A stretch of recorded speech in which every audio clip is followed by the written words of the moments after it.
So I got involved with the adult industry when I was in college in Santa Barbara. I began dancing. And from that point forward, a couple producers came in and they said that I was beautiful and that I would be great in romance movies. So I went to LA the next day and I shot my very first scene.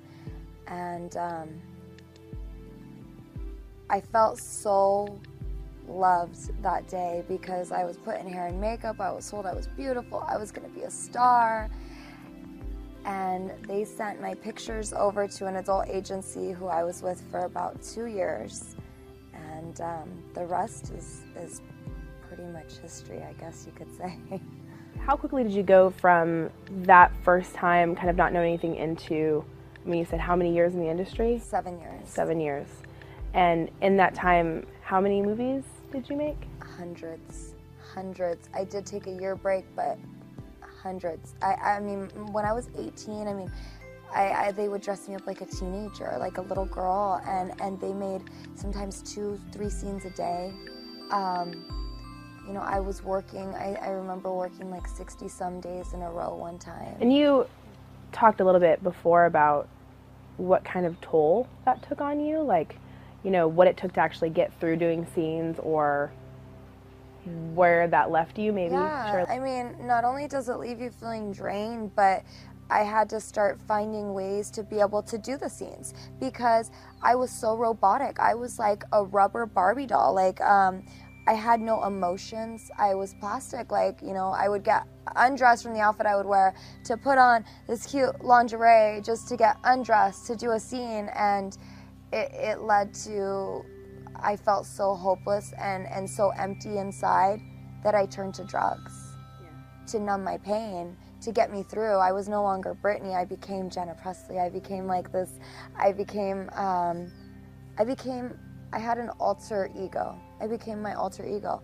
And the drugs and alcohol just kind of helped me cope with things. You know, I know we talked a lot about the idea of fame, Yeah. like wanting to be known, or, you know, that it was even more powerful than drugs. I mean, my whole life I wanted to be an actress. I always wanted to be a model. And they're gonna put me on camera, like, yeah, I'll do it. And I always felt like I had to say yes to everything because I felt like that's what was gonna give me that credibility as a star. what's that like? What would you say to those girls that you know who are in the industry and where they're at?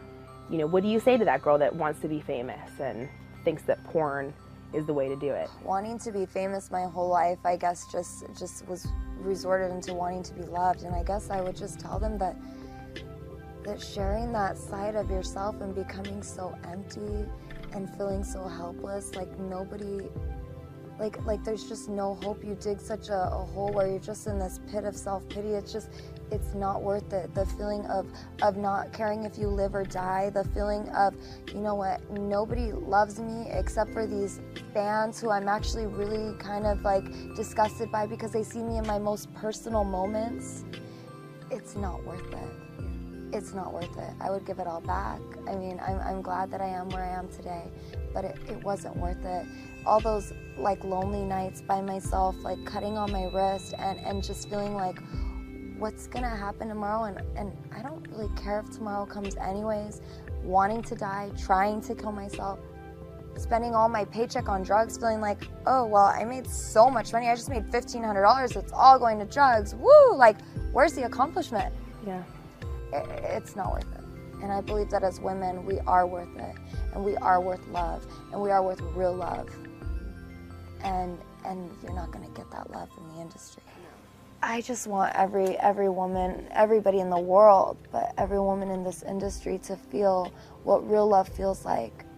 Because if they're anything like me, we don't know what real love is. And we're searching for it. Just thinking about you there in the shows, and I mean, you were always so sweet. You're just generally a sweet person, but seeing how there's this demeanor of you now, there's a peace upon you, you know? It's amazing to watch. Thank you. Yeah. Literally, it blows my mind. It's so exciting. To hear a story of life change like yours is one that is not very common. I feel like there's going to be so many more souls in that industry that are going to be saved. I feel like you guys have been praying, and I feel like Jesus is answering these prayers right now. Yeah, well, look at you, girl. Look at you. I mean, get out of here. Like, I mean, no, but you and